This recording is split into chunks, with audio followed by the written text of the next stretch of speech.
Friends, welcome back to my channel. আজকে আবারও একটা নতুন রেসিপি নিয়ে এসেছি তোমাদের জন্য, চিকেন কারি।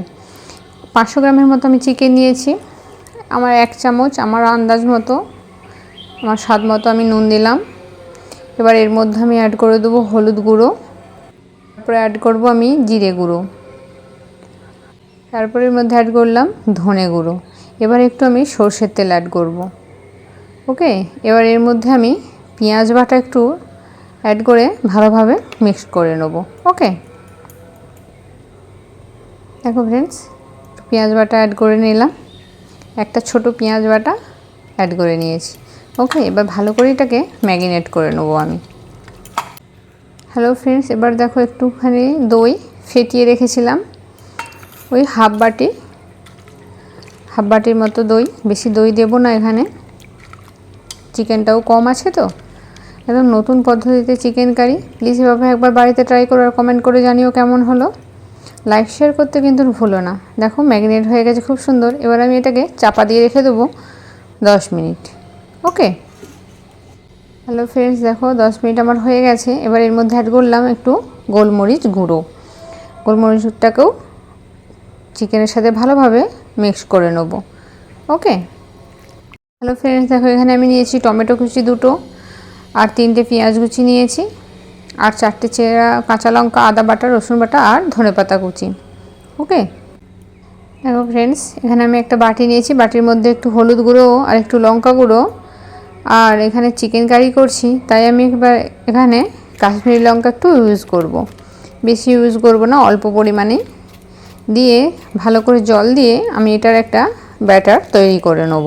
ওকে, দেখো খুব সুন্দরভাবে ব্যাটারটা আমি তৈরি করে নিয়েছি। এখানে নিয়েছি দেখো 2টো শুকনো লঙ্কা, তেজপাতা, দারচিনি, এলাচ, লবঙ্গ আর ফোড়নে দেবো গোটা জিরে। রান্নাটা আমি পুরোটা সর্ষের তেলেই রান্নাটা করছি। তোমরা চাইলে রিফাইন তেলেও রান্নাটা করতে পারো। রিফাইন তেল কিন্তু স্বাস্থ্যের পক্ষেই এখন ভালো। এখানে আমি সর্ষের তেলটা ইউজ করলাম। আমি 2 রকম তেল ইউজ করি যখন যেটা পারি। প্রথমে আমি দিয়ে দিলাম চিনি। আমি মাংস আরে করলেই প্রথমে চিনি দিয়ে দিই, চিনিটা দিলে কালারটা খুব সুন্দর আসে। এবার আমি ফোড়নে দিয়ে দেবো গোটা জিরে, লঙ্কা যা আছে, তেজপাতা, দারচিনি, এলাচ, লবঙ্গ সব দিয়ে একটু নেড়ে পেঁয়াজটা প্রথমে ভেজে নেব।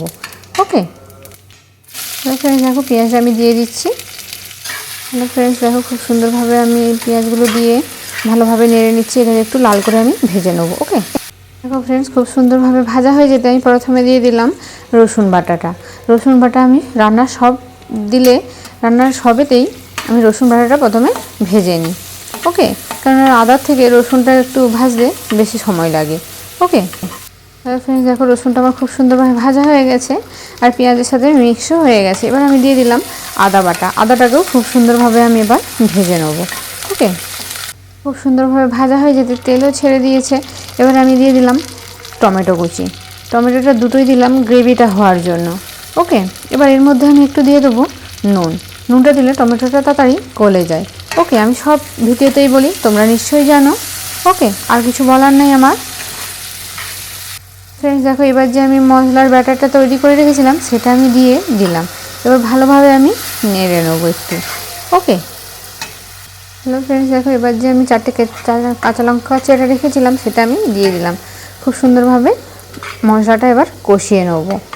ওকে, এবার যে আমি চিকেনটা রেখেছিলাম ম্যারিনেট করে সেটা আমি দিয়ে দেবো, কেননা চিকেনটাও কষা হবে, এবার মশলাটাও কষা হবে। মশলাটা তো হাফ কষা হয়ে গেছে, আর চিকেনে আর আমি জল আরে কিছু দেবো না, কেননা চিকেন থেকে এবার জলটা আপসে বেরিয়ে যাবে। ওকে ফ্রেন্ডস, দেখো খুব সুন্দরভাবে চিকেনটা মশলার সাথে মিক্স হয়ে গেছে।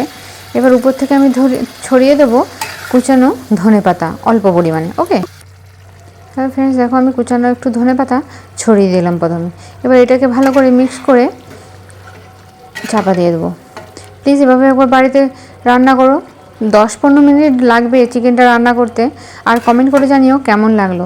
এই চিকেন কারি করলেই ভাইয়ের কথা খুব মনে পড়ে। ভাই এই চিকেন কারির সাথে লুচি খেতে খুব ভালোবাসে। কী আর করবো, ভাই তো আর কাছে নেই, তাই ওকে ফটোই পাঠিয়ে দেবো।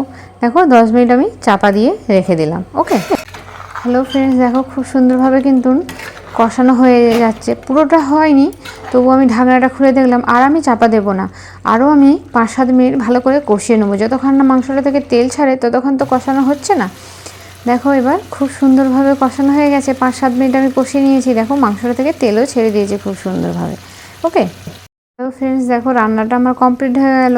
এবার আমি উপর থেকে ছড়িয়ে দিলাম গরম মশলা। ওকে, আর কিছু দেবার নেই। এরকম চটপটে সুস্বাদু রান্না পেতে প্লিজ সাবস্ক্রাইব অ্যান্ড ফলো করে দিও, আর লাইক শেয়ার করতে কিন্তু ভুলো না। আর এইভাবে একবার বাড়িতে রান্নাটা করে দেখো আর কমেন্ট করে জানিও কেমন লাগলো। ওকে, দেখো আমার রান্নাটা হয়ে গেছে, আমি এবার সার্ভ করে দেবো। দেখো ফ্রেন্ডস খুব সুন্দর লাগছে চিকেন কারিটা। ভাই খুব মনটা খারাপ হচ্ছে ভাইয়ের জন্য, কিন্তু কী করবো, ভাই তো কাছে নেই, তাই আমি ওকে ছবি তুলেই পাঠিয়ে দেবো। দেখো ফ্রেন্ডস ধনেপাতা যে অল্প কুচানো ছিল আর সেটা আমি উপর থেকে ছড়িয়ে দিলাম, আর 2টো কাঁচা লঙ্কা দিয়ে দিলাম। এরকম চটপটে সুস্বাদু রান্না পেতে প্লিজ ফলো অ্যান্ড সাবস্ক্রাইব করে দিও। ওকে, ধন্যবাদ।